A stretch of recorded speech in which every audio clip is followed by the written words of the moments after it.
Today I thought I'd continue these Black Sheep Chronicles with a look at the most recent book I managed to finish from a large pile of unread books that seems to grow ever taller. And this is Scientologist William S. Burroughs and the Weird Cult by David S. Wills. And this was something I'd wanted to read for a while. Basically, the author looks in detail at all of Burroughs' involvement over the years with Scientology, as it seemed that this was often underplayed in all the conventional biographies of his extremely unconventional life. Now, Burroughs seems like one of the original thought criminals in our age, where everybody seems infected by the mind virus. Burroughs, this experimental writer, made famous through his associations with the beatniks, the beat writers. William Burroughs was there with Allen Ginsberg, Neil Cassidy, Jack Kerouac. And I found myself attracted to all this stuff, essentially coming from this feeling that the artist should somehow be at war with society, that the artist was some kind of free-thinking, criminal, subversive. Now all art has sort of been co-opted by the corporate fascist state. We've had decades of unending blandness. When you look at how rapidly culture changed from, say, 1950 to 1970, beatniks, rock and roll, to Woodstock, things happened incredibly fast. Well, the opposite seems to happen now, whereby the culture stays pretty much the same in terms of, pop culture, Star Wars, Marvel movies, Taylor Swift. It's really odd thinking how long she has been around as a contemporary pop star. But at the same time, everything else around the pop culture has changed in terms of globalization that attempts to destroy the past and overwrite it with new shibboleths.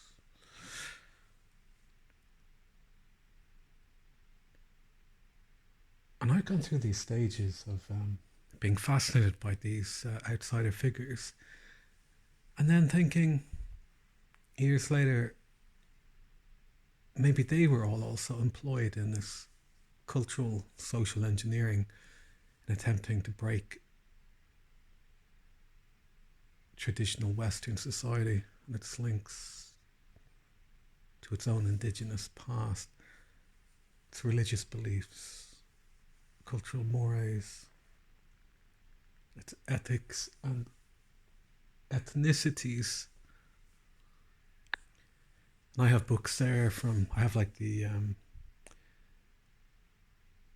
reissued the original scroll version of On the Road by Jack Kerouac, and I have some of Allen Ginsberg's poetry books published by City Lights in San Francisco. And at times you think, maybe all of this stuff should just go on a bonfire.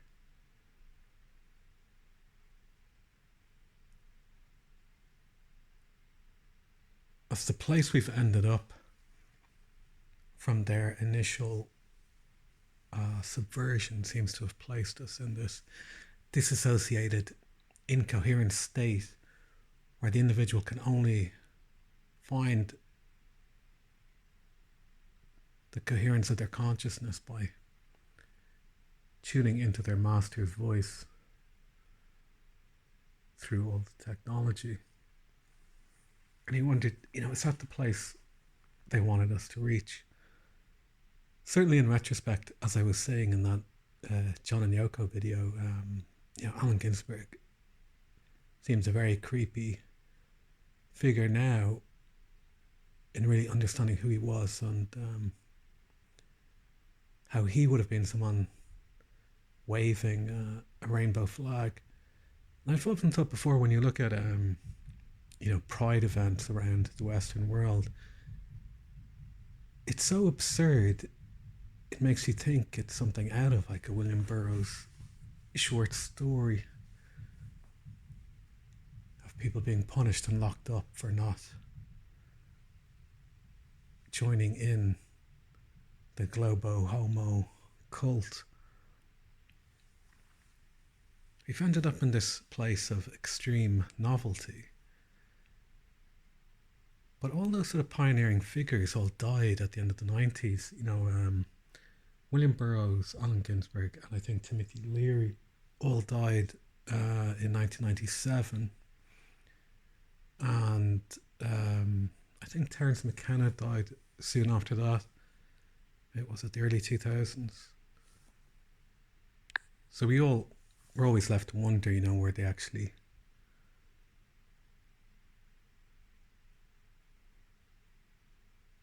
system pigs hoping for transhumanism to save a digital copy of their Gnostic soul. But we go back in time to the strange story of William Burroughs, who came from this incredibly wealthy family because his, I can't remember now, was it his father or grandfather who invented the Burroughs adding machine, which gave them incredible wealth, I think, through the royalties. Just as strange people like Yoko Ono came from incredible wealth, you do find yourself wondering who exactly these people are and what their agenda was. I mean, you can make the argument that these sort of figures are always more likely to have come from some sort of wealth because they had the money and free time to wander the world in search of young boys. You see, you can be repulsed by all of this, and if you only viewed the world through a purely ideological point of view, it does push you towards, let's just burn all this garbage. But if you're open-minded to wanting to know the why, it's what can be learned for your own benefit without adopting the strange views of strange people. It's not to place anybody on a pedestal, but kind of look at signposts along the road. As I said, it's very hard to imagine what some of these figures would think of our contemporary culture. In some ways, some of the things they wanted were achieved, but in other ways,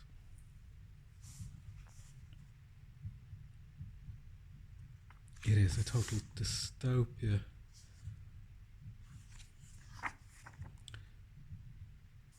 So basically, William Burroughs was someone who dabbled in hard drugs for his whole life and was a seeker in search of a spiritual cure for a spiritual disease that he termed the ugly spirit which attached to people and the mind virus,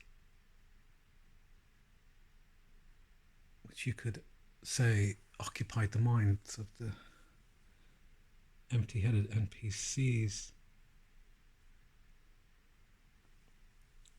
And in A Strange Life, most famously, he went to Mexico with his wife, which was some kind of arrangement rather than a relationship, I imagine. And they did the William Tell trick where a glass was placed on her head, and he shot her, killing her.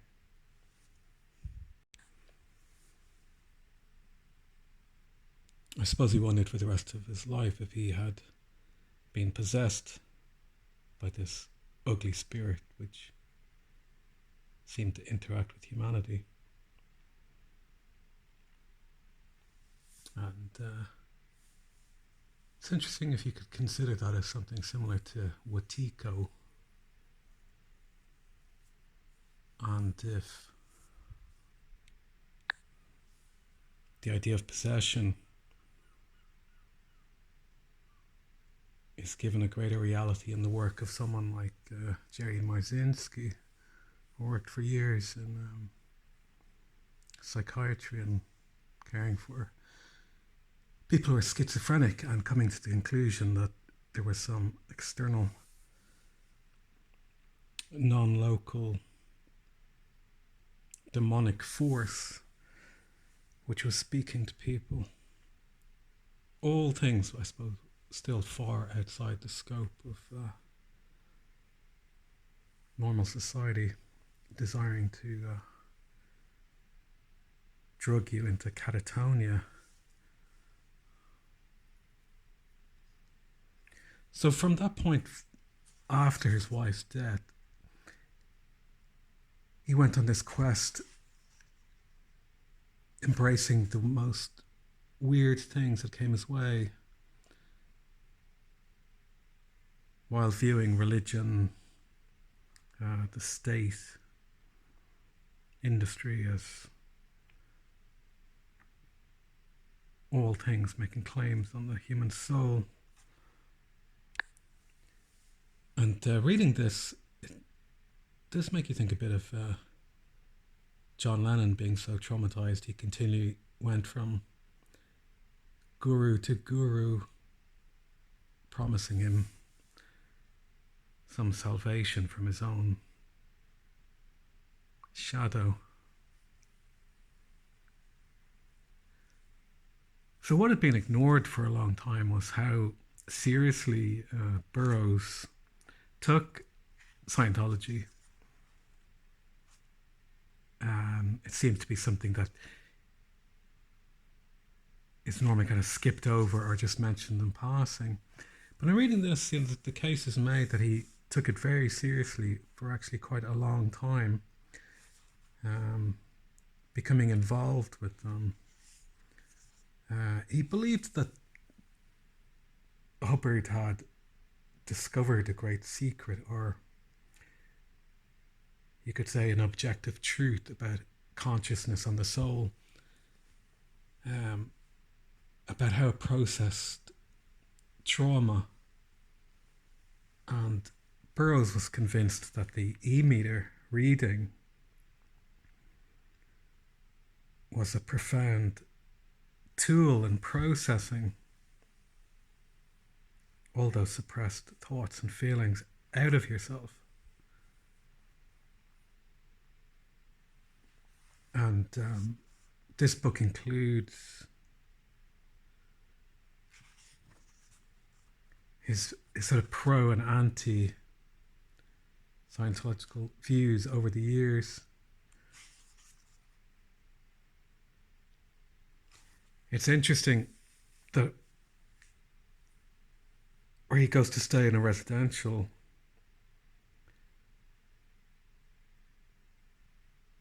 home, you could say, I think it was in England, he realized the other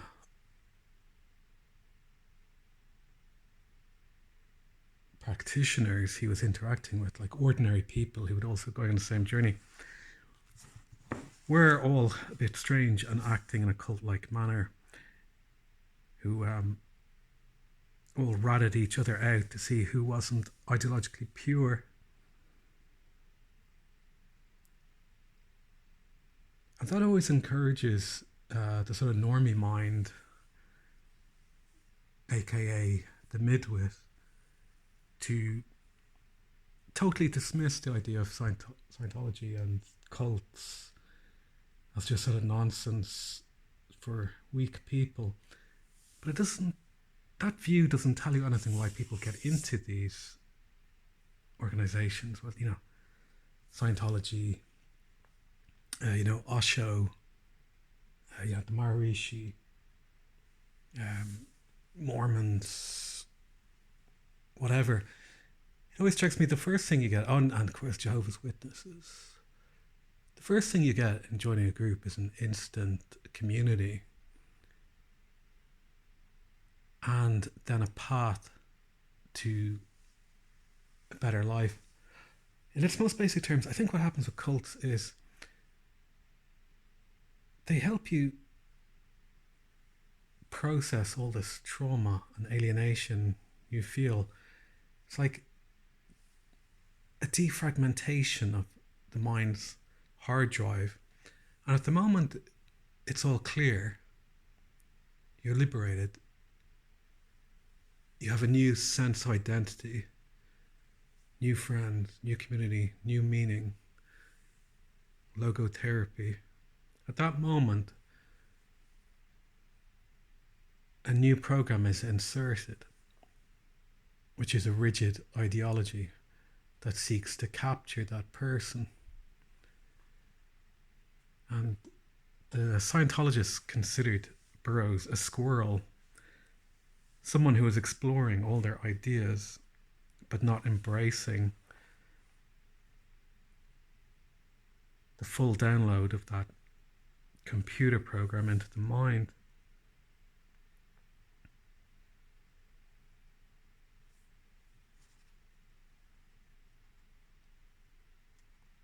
And you realize Burroughs,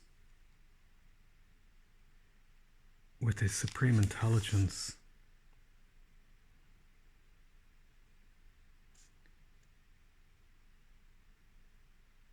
was able to make up all these kind of tangential conspiracies and skewered pattern recognition about the truth of any of this and what it meant.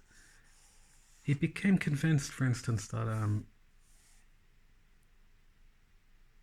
Hubbard was hiding great secrets that society should know, and that this all overlapped with the intelligence agencies, the alphabet soup people.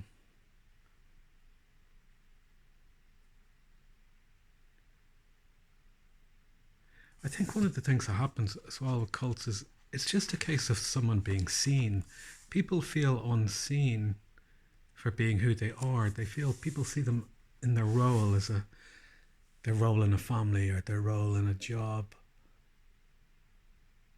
And just to have someone look into your eyes without blinking or looking away, it's like this gift of being seen, where people allowed themselves to be a conduit to some greater, higher force streaming through human consciousness.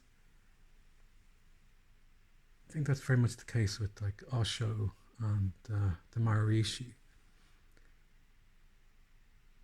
Is they were giving a kind of simple, loving visibility to people's soul, which then led to them embracing all kinds of nonsense. And people will talk about the most bizarre things about Scientology and what their actual beliefs are, or the beliefs that are doled out from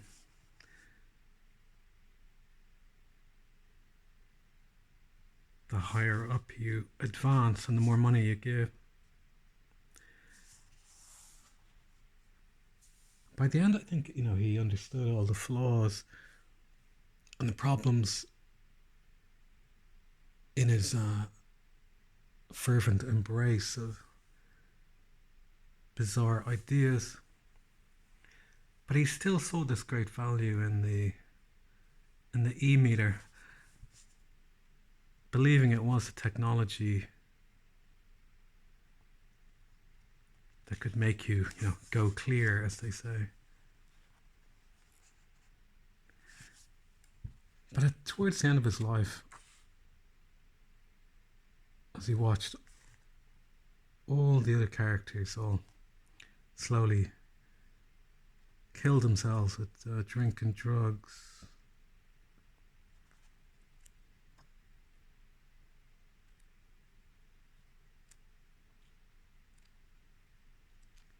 at the end of his life, he came to a simple conclusion.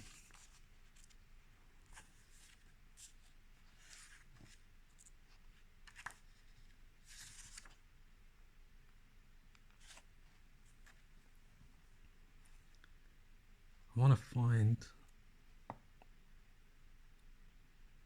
particular point. If you're interested in any, Burroughs as a character or Scientology, it's a good book. My only criticism of the book is that it's not a full biography. It's really meant as an addendum to his life story, to those awkward things which have been left out.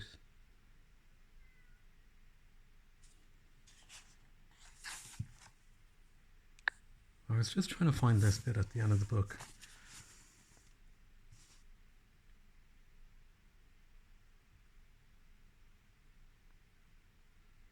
He even appeared to finally rid himself of his interest in auditing, repeating an idea that had troubled him since before his time at St. Hill, that engrams, which is the Scientology term for like repressed emotions and traumas, feelings, that engrams don't just leave you, they are passed on to someone else.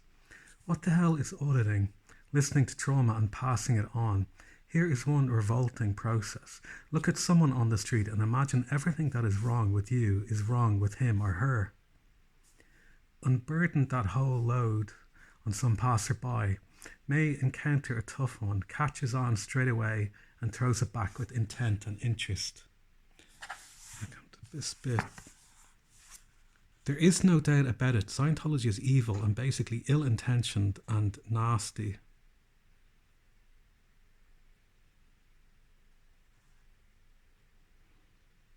And then just 2 months before his death, he was looking back. Do I want to know? I have tried psychoanalysis, yoga, Alexander's posture method, done a seminar with Robert Monroe, The Journeys Out of the Body Man, EST in London, Scientology, sweat lodges, and a UWIPI ceremony. Looking for the answer. Why? Do you want to know the secret? Hell, no. Just what I need to know to do what I can do. I find this like a minor revelation in this. Here is one revolting process. Look at someone on the street and imagine everything that is wrong with you is wrong with him or her.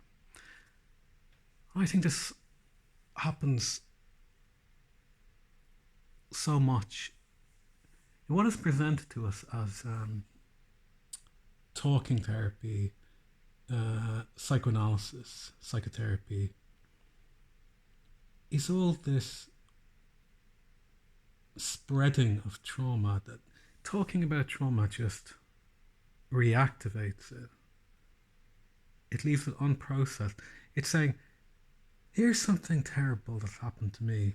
Now you listen to me talk about this terrible experience and be a witness to my witness. And then in return, you can talk about a terrible thing that happened to you and you can pass it on to me. And it seems like in this world, original sin is the trauma that's passed on endlessly from one generation to another. And this is what parents do to their children, because it's only the tiny minority of people who will stop and look at their shadow to look at what the source of their pain is. And so often people like that don't end up having children themselves. From an unconscious or conscious point of view, they know they don't want to repeat patterns and cycles that goes back 10 generations. I mean, I think Freud is total garbage. In retrospect, all his work seemed to be based on the idea that all these well-off Viennese society people were actually all pedophiles. And we're looking for intellectual, ideological superstructure to normalize that which was depraved and evil. And I think what Jung tried to do was use the non-Jewish character of Carl Jung to be a face for this new philosophy and way of being. And Jung, of course, felt he was going slightly mad and separating his whole life from Freud. So it's funny, in that sense, Scientology looks at psychoanalysis as worthless, and I would agree with them on that.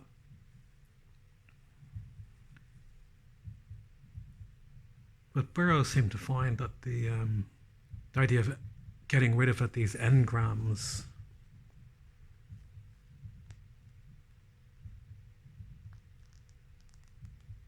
didn't dissolve them, but merely pass them around. It's like in this society, trauma is so normalized that it's like fish in water. People don't even perceive it as being something different than themselves.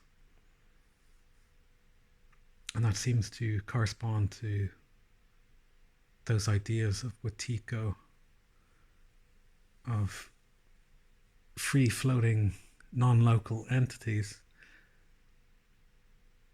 that are given energy and form by our thoughts and emotions, all this excrement flying around in the astral realm. We're all trying to tune into something greater, but we're all constantly rubbing up against one another's trauma and reinforcing it rather than processing it. And for large parts of his life, Burroughs was constantly taking heroin. And heroin is one of those things, along with any opiates in high doses, brings you back into a feeling of not caring, but it's not like an apathy from like an antidepressant drug or a tranquilizer. It's more like a pure bliss state of being back in the womb, of nothing beyond the moment. And it seems that trauma disassociates our consciousness when it's first experienced, and from the first injury. And then people stumble upon substances that also create dissociative states, and it can be through alcohol, cannabis, heroin, whatever. That people then accidentally discover this dissociative state is somehow soothing balm to their soul, not realizing that they're already disassociated. and somehow attempt to go through an alchemical process within themselves of either an inward psychic and physical collapse, where alcohol poisoning is like a slow suicide, or spending one's life looking for a fix is a kind of perverted or inverted meaning for your life. And famously, at the end of his life, Burroughs, he'd outlived all of his old friends, and even his cats were dying off. The last to go was his favourite Fletch, who passed away on July the 9th. A few weeks later, on August the 2nd, 1997, it was Burroughs' turn. His final journal entry perhaps explains why he had mellowed so much in old age and why he had finally found peace. The only thing that can resolve conflict is love, like I felt for Fletch. Love, what is it? Most natural painkiller, what there is. Love. And it's a powerful statement from someone who lived this bizarre, degenerate life into his old age. And the only thing that gave him peace in the end was somehow being able to feel his own expression of love for his cats. And we think so much of love as being romantic. But it's a powerful thing to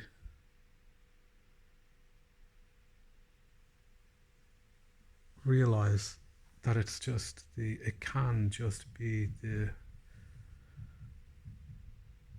acknowledgement of that which is broadcasting from your heart, of the reality that can be manifest from that. It's not about the bondage of desire. It's not the Hollywood romance. It's love as a function of human consciousness interacting with the material world, and how it can only be suppressed or distorted into psychic and physical disease.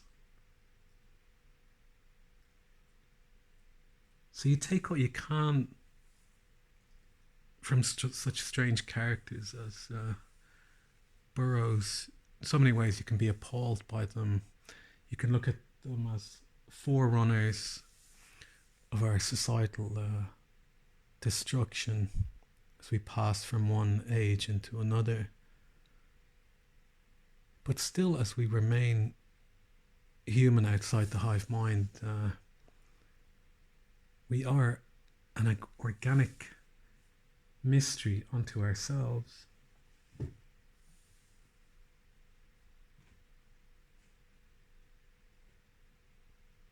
And there was more meaning to be found in Burroughs realizing he loved his cats that he looked after than in any ideological truth experiment, drug, substance, or abstract art.